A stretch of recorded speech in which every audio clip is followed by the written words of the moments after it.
Parce que nous sommes dans une nouvelle année. Je ne suis pas encore arrivé ici.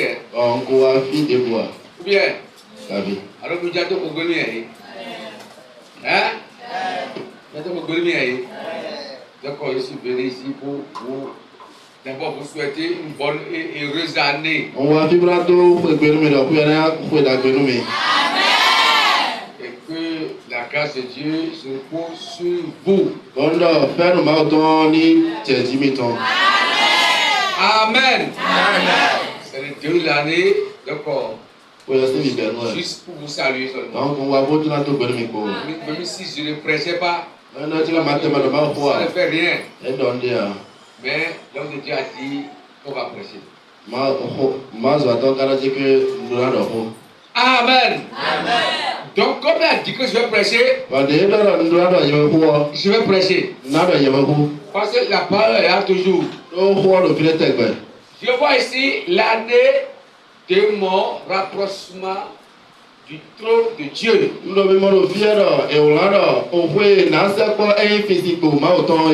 2024, l'année de mon rapprochement du trône de Dieu. Et comment faire pour vivre l'année de mon rapprochement du trône de Dieu?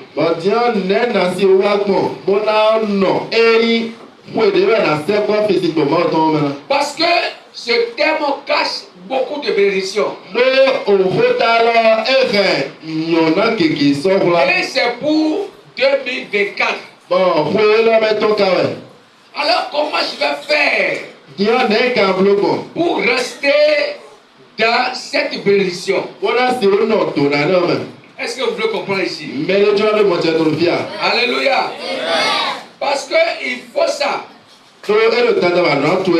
Il faut que tu sois béni selon le terme de l'année.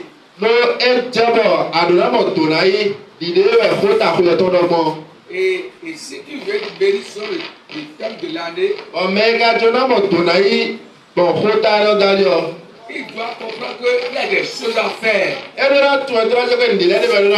On ne croise pas les bras pour se rapprocher du trône de Dieu. Et quand on est devant le trône de Dieu, Dieu nous bénit. Dieu nous garde. Dieu nous protège. Dieu nous délivre. Dieu nous guérisse. Dieu nous ouvre des portes d'opportunité. Alors le message que tu veux écouter maintenant, c'est un message hors pour l'année.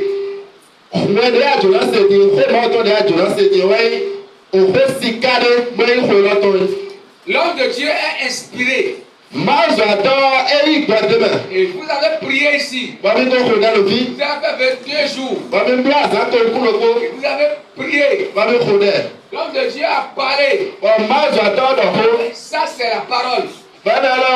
Et quand l'homme de Dieu parle comme ça là, le chrétien doit comprendre qu'il doit saisir cette opportunité. Ça veut dire que Dieu me donne une opportunité. Dis à ton frère, Dieu te donne une opportunité. Alléluia. Dieu nous donne une opportunité. Et que nous devons saisir. C'est une grande opportunité. Alléluia. Gloire à Dieu. Alléluia.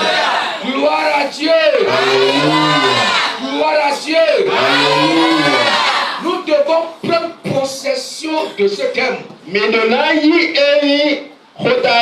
C'est ce que Dieu veut nous dire. Mais comment le faire?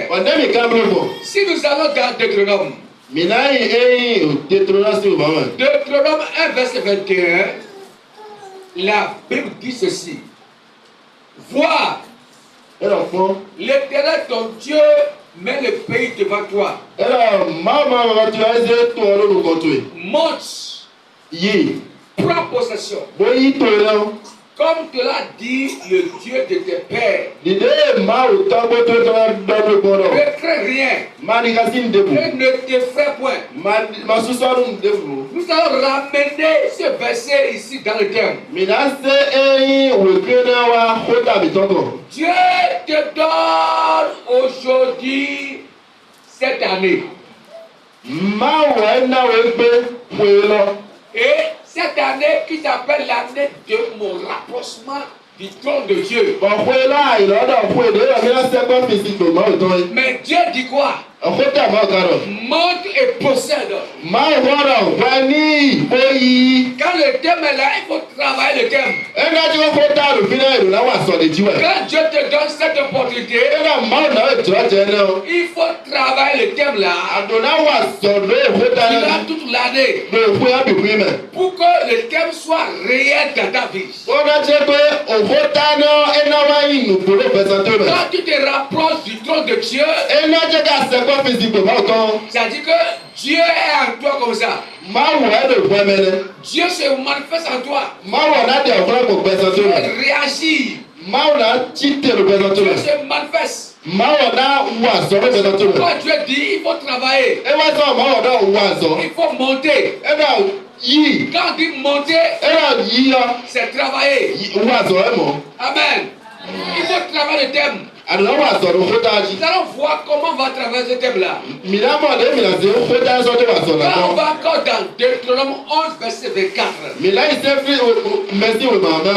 11, 24, à nous dit ceci. On dit tout lieu que foulera la plante de votre pied là sera à vous. Votre frontière s'étendra du désert au Liban.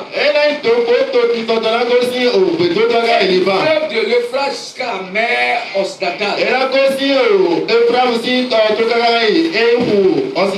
Partout vous mettrez pied là. Et que vous serez dans le rapprochement du trône de Dieu. Alléluia. Amen. Alléluia. Amen. Gloire à Dieu. Alléluia. Gloire à Dieu. Alléluia. Partout tu passeras,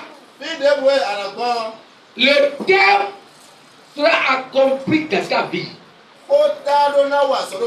Et quand on dit trône de Dieu là, les gens pensent que c'est quand on va venir à l'église qu'on va vivre le trône de Dieu. Partout où tu seras, la Bible dit que mon trône est avec toi. Dieu est avec toi. Le trône est là. Et quand le trône est là, les trônes qui vont travailler contre ta vie seront anéantis. Vous savez, il y a des trônes de Satan.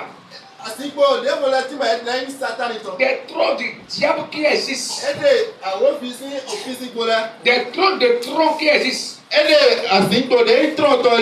Mais la Bible dit quoi? Rapprochez-vous de moi. Et Dieu dit que partout tu vas passer là, tu vas vivre le trône de Dieu. Et les trônes de l'ennemi qui vont se renverser. Parce que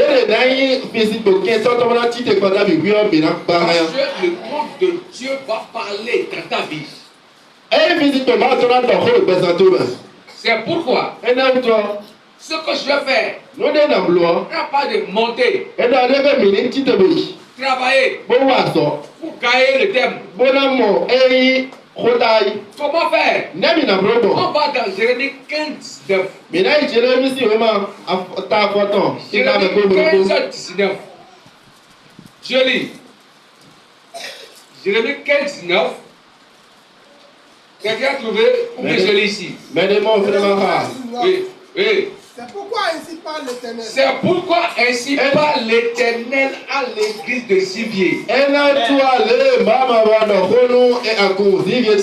cette année 2024 là. Oui. Si tu te rapproches à moi, te répondrai. Reste debout. Elle dit quoi? Si dans cette année 2024, si tu te rapproches de moi, ça c'est ce que tu dois faire. Rapprochez-vous de Dieu. Approchons-nous donc avec assurance du trône de la grâce.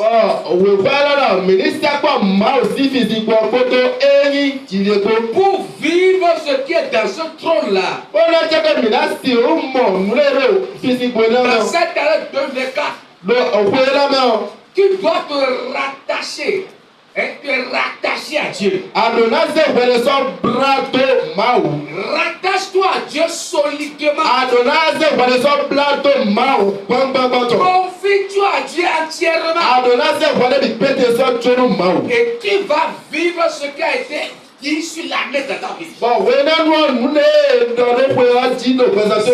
Dieu veut de vous ici. Rattachez-vous à Dieu. Oui, on continue.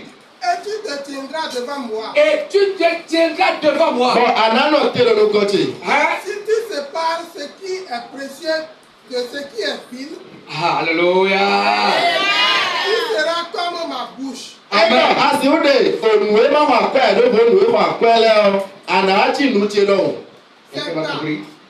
Bien compris. Cette année-là, il n'y a pas amusement. Il faut séparer. Mais mal, ce qui est précieux, nous est pas quoi, ce qui est vide. mais desi nous est pas quoi elle même. Amen. Les choses de Dieu, Nous est nous mal autant là. il faut les séparer. Mais desi Des choses qui ne sont pas de Dieu. nous est mal autant elle même. Dans ta vie là, Donc présentement, il faut donner une priorité c'est à quoi qu'il croit aux choses de Dieu. nous est mal Ce qui est précieux là, nous est nous pas quoi. c'est des choses qui sont pour Dieu. Nous est nous mal autant là. Les choses qui concernent Dieu. Nous est quand mal là. Maintenant, il faut faire la séparation. Tu as donné main de vous. Ne mélange pas les choses. Ma zèle là ils sont de quoi. Ne mélange pas ta vie. Ma ou personne ne sont tout. Ce qui est vil là, Nous est nous pas quoi de quoi. c'est ce qui n'a pas de valeur. Nous est ma péga. Ce qui est précieux, Non de nous pas c'est quoi. ce qui a de la valeur. Non de péga. Alors Dieu te dit quoi? Ma ouais de côté là Pour le. les séparer. Oui ni mal là de vous. Ne mélange pas. Ma zèle ils sont tchado quoi. Amen. Amen. Alléluia. Alléluia. Alléluia. Il faut les séparer. Et là, ouais ni mal de vous. Quelqu'un me comprend ici? Mais le mot je vais te le voir. Ton frère là, qu'à côté. Donne-moi la quoi tu donnes. C'est pas ce qui est précieux et ce qui est vil. De nous est pas quoi de vous nous est pas nous pas quoi. Alors tu verras Dieu Oui na na mo mau. qui va agir dans ta vie. Ba na chite gara bra wa soro ko na tu. C'est pas Et là je vais assez roman le. ce qui est précieux Nous de quoi quoi. et ce qui est vil. Do vous nous ma quoi quoi. Tu vas voir Dieu. Ana mo mau. C'est-à-dire que tu seras comme ma bouche. Et là ana chi mi nous tiro. Alléluia. Amen. Ce que tu dis là, Nous de adore. c'est ça qui va s'accomplir. Nous de na chichema. Si tu es quelque part, Et là il vient. tu dis, je suis dans le trône de Dieu. Ba do ndo every physical Je Thomas. suis devant le trône de Dieu. Ndo physical ma do si ko. Alors tous les trônes de diable qui sont là seront anéantis. Et non, dede yi physical ke toto ala obito bi na chai. Ils vont se prosterner. Ye bi na litai. Et puis il y a tout balai. Maintenant tout balai bon. Là il te dit pour te bas. Les mélanges de fou de comme moi. Mais on a dit là tout balai nous. Alléluia. Alléluia. Quand tu sais pas ce qui est précieux, ce qui est vital, ta vie là. Et na cheke ade nous e kwa kwa do voro me ma kwa kwa. Les mauvaises choses vont se procéder. No ye ala bi na chepoli. Les sorciers vont se procéder. As de tra na chepoli. Les fétiches vont se E procéder. mo ata na chepoli we. Parce que tu te déplaces avec le trône de Dieu. No ado tesa ko de physical ma to go. Mais dit, il faut séparer ce Lo qui est vil de ce qui est précieux. lo ma no Sans nouer ma pégan, ne m'a pas fait de bon nouer, pas de l'église. Nouer, noir, comment on l'a. Et ce qui n'est pas de l'église. Nous, à deux bon nouer, mais avec quoi, comment on l'a. Les programmes de l'église. Des titres, comment on l'a. Des choses de Dieu. Nouer, ma autant là. Il faut les séparer. Adonna des nouveaux. Que Dieu ne tombe dans le pouvoir. Manon de boulot, tu as nous. Amen. Amen. En vrai, juste à la j'ai vu des gens qui viennent à l'église quelque part. Ndé jaabi dɔ mɔ mɛlɛ bɛ ye tu bɛ bɛ abisa De la église, mais. le de abisa yɛ. Pas comment on va dans le plus volet. Il ne pas séparer ce qui est précieux, ce qui est bien.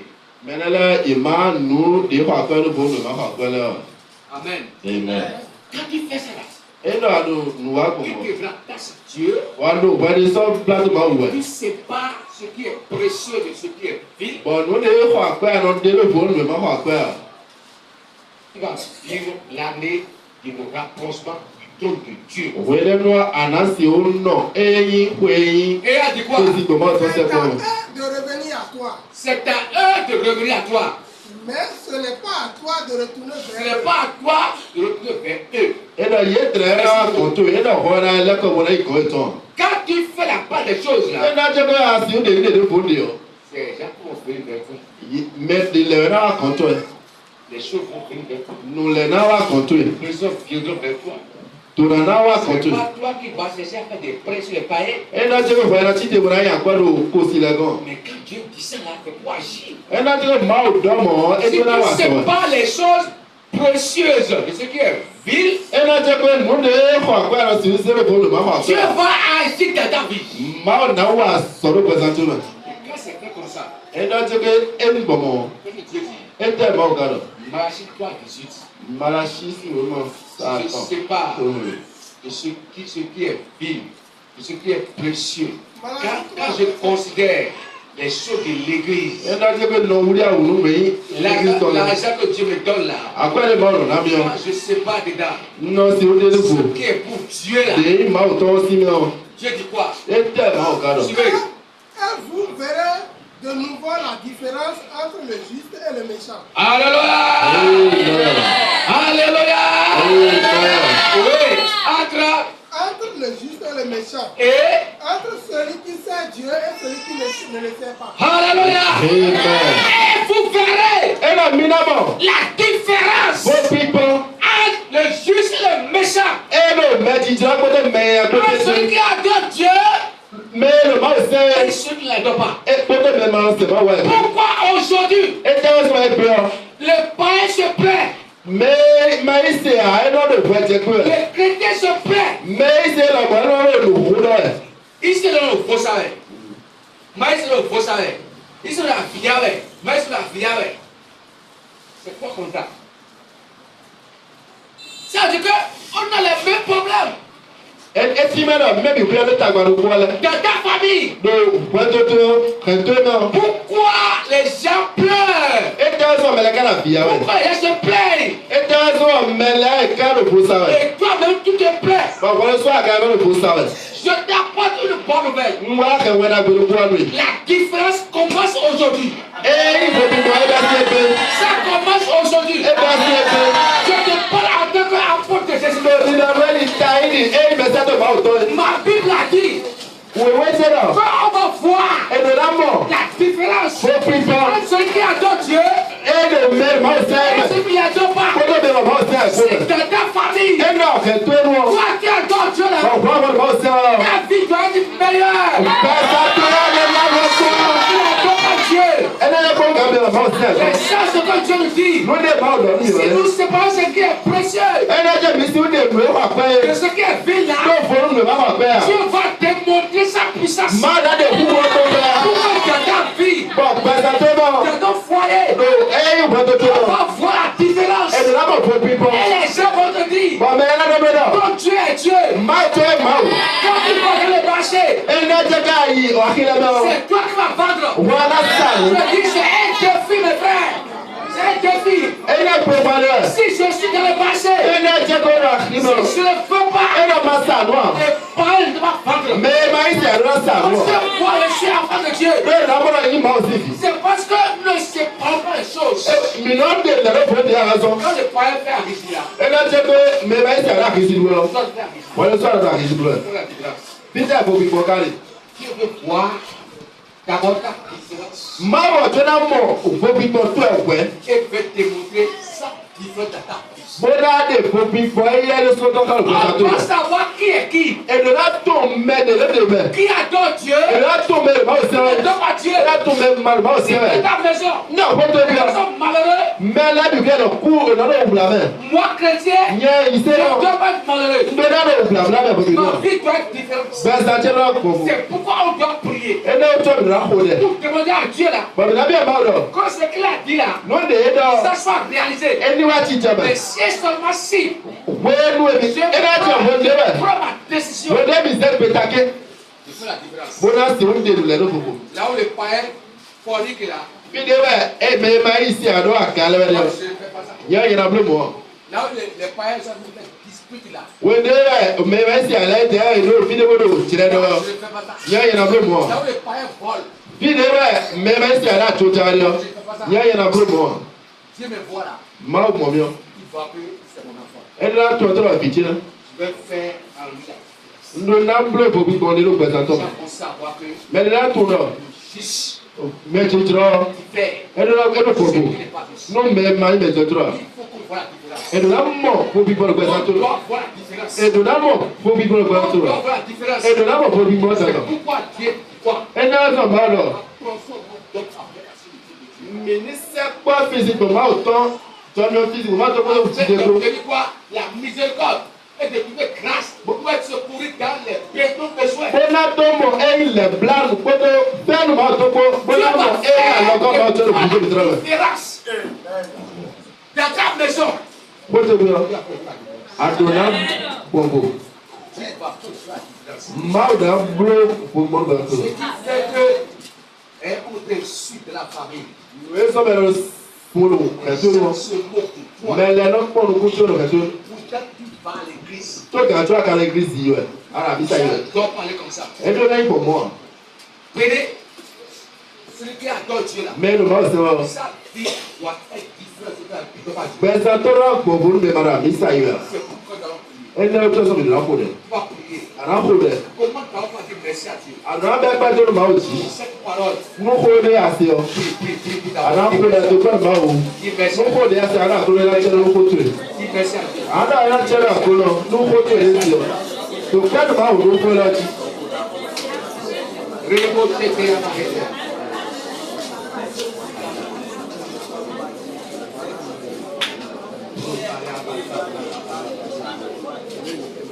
Dis Seigneur merci pour ta parole. Dis merci pour ta parole.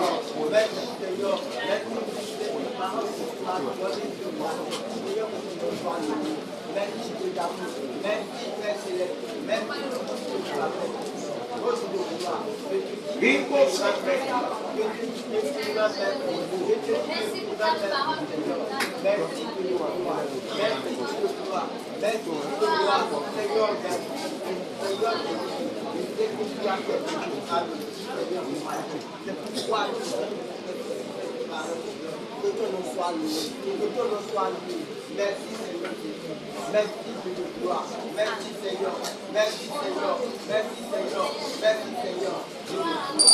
Nous avons prié au nom de Jésus. be je no se ga ho la ni Maintenant, dia o ya no ni tu vas lever tes mains vers le ciel. ana se ala tre ko da to ana ko no o wa ko to Je veux séparer ce qui est précieux, ce qui est significatif. ndo wa bra de le ko ko no bo no ma ko do pesa ti na Je veux, Seigneur, me rattacher à toi. mbana se le so bla do to to akono Je viens à toi, Seigneur.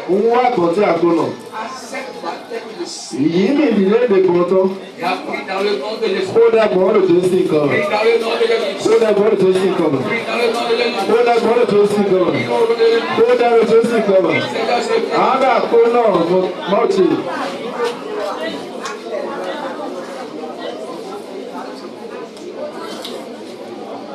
Seigneur,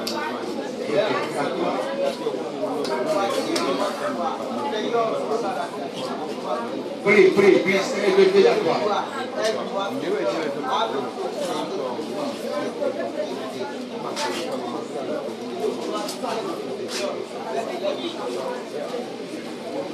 Il s'est levé la gloire. Ara kono wa gotoi.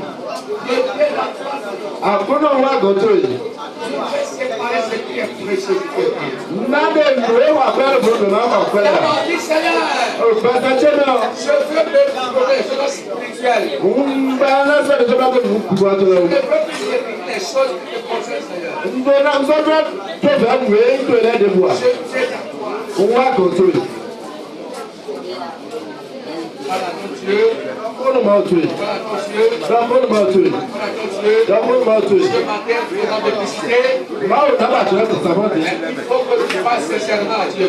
Adorata kono ma o. Depuis longtemps, tu ne parles pas des choses. Parce que ko ni ba no de ti le pro dia. Et c'est pas parce que tu es précieux. Ano te nwe wa pere bodo na ma pere ale. Ménage tout. Ménage tout. Ano ulu le de presenter. Ma grâce va comment? Ma bara propre vie pour le présenter. Ma prononciation de vous. Bon, mais là tu te dis, ma fait il y a aussi ça. Et ouais, ma fait il y a aussi ça. Dès que tu as qu'un CD, bana zebo le so brato ma o do kuba ale zebo le so brato ma o do kuba bon khwela ma anola no ba ko physique ma o to pour faire bien physique de ma ta do ko do era do ko do da go to ji era do ko do présenter ji de Jésus Christ comme de Jésus Christ comme Lórí bá Jésù máa yóò wọlé yìí. Arákùnrin arákùnrin pẹ̀sẹ̀ntì. Ẹnu náà lórí ẹ̀yìn tanuru pẹ̀sẹ̀ntì rẹ̀. Pẹ̀sẹ̀ntì ló ná zékìgbòrò lóru ẹ̀yìn pẹ̀sẹ̀ntì rẹ̀. Ó máa ń tè. Fún pẹ̀sẹ̀ntì. Alléluia. Oh Dieu, regarde ma vie. Àwọn máa wẹ̀ fún pẹ̀sẹ̀ntì. Ma vie n'est pas encore ce que tu dois être. Pẹ̀sẹ̀ntì kọ́ ìmúlẹ̀ yẹn ló náà yín wa. Dans ma famille, Ló kẹ̀lú tẹ́ bẹ́ẹ̀. les gens ne voient pas encore ta gloire à moi. Mẹ́lẹ́ kódò ẹ̀yìn kìgbòtò ìmọ̀lẹ̀ pẹ̀sẹ̀ntì bẹ́ẹ̀. Ma famille, Ẹ̀yìn kẹ̀lú tẹ́ il y a bẹ́ẹ̀. des choses à moi Nù lẹ́nu yẹn bẹ́ẹ̀. qui me font honte. Bọ̀ ẹ̀rọ òun yẹn inú Il y ni a bẹ́ẹ̀. des choses à moi qui me font honte. Nù délẹ́ tí wọ́n yẹn bẹ́ẹ̀ òun yẹn ní bẹ́ẹ̀. Oh Dieu, Máa tè maintenant, diọ́ à partir d'aujourd'hui, bẹ́ẹ̀ sí ebi ọ́ à partir de maintenant, bẹ́ẹ̀ sí diọ́ et à faire la différence. bùrọ̀ fò fi pẹ́ lò pẹ́sẹ́ntì bẹ́ẹ̀. Alléluia. Demande la gloire dans ma vie. Dé kí ló tó lò pẹ́sẹ́ntì bẹ́ẹ̀. Prends ma vie Yìí pẹ́sẹ́ntì. et demande la gloire Ó dé kí ló tó lò dans ma famille. lò kẹ̀lú tẹ́ bẹ́ẹ̀. Qu'il voit que Ó lè mọ́ra tẹ́ bẹ́ẹ̀. moi que j'adore, Wà á dé sí ẹni ọ́. que je de tout ça. Wíwá ìmọ̀ àwọn olùgbé tán. Et prier. Ẹ̀yà mi kó dẹ̀.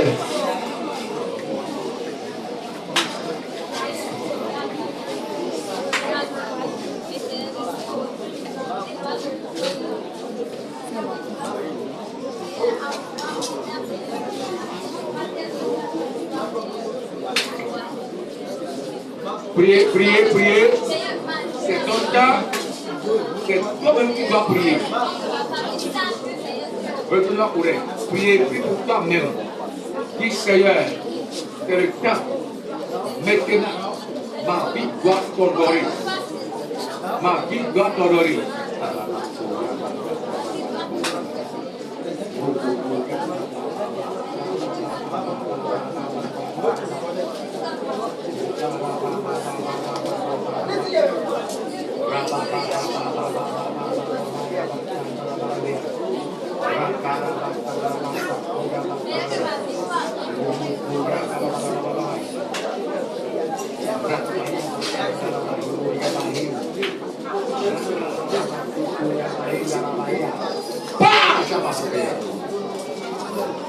Je parle de ta vie. Máa ń yàrá kó bùrọ̀ tó.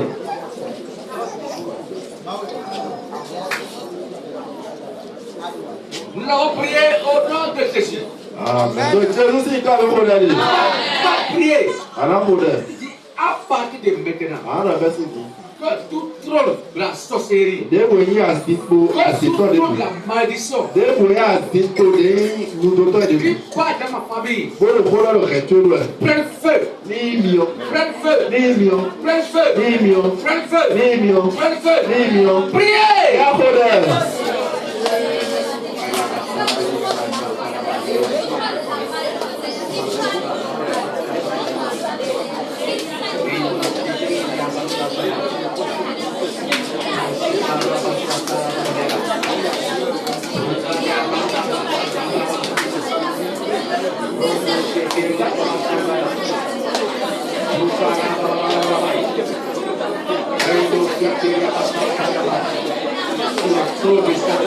Trop de maladie, des trop de maladition.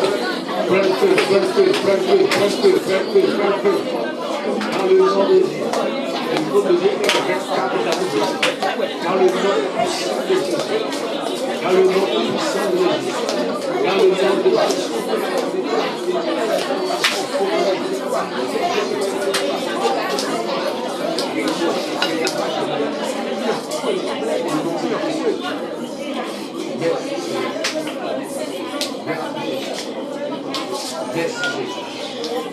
Merci Seigneur. Nous avons prié dans le nom puissant de Jésus. Amen. Nous avons prié dans le nom de Jésus. Amen. De tout trône de chagrin. Des moyens à Sipo à de beaucoup de choses. Dans ta vie, De présentement. prenne feu au nom de Jésus. Et nous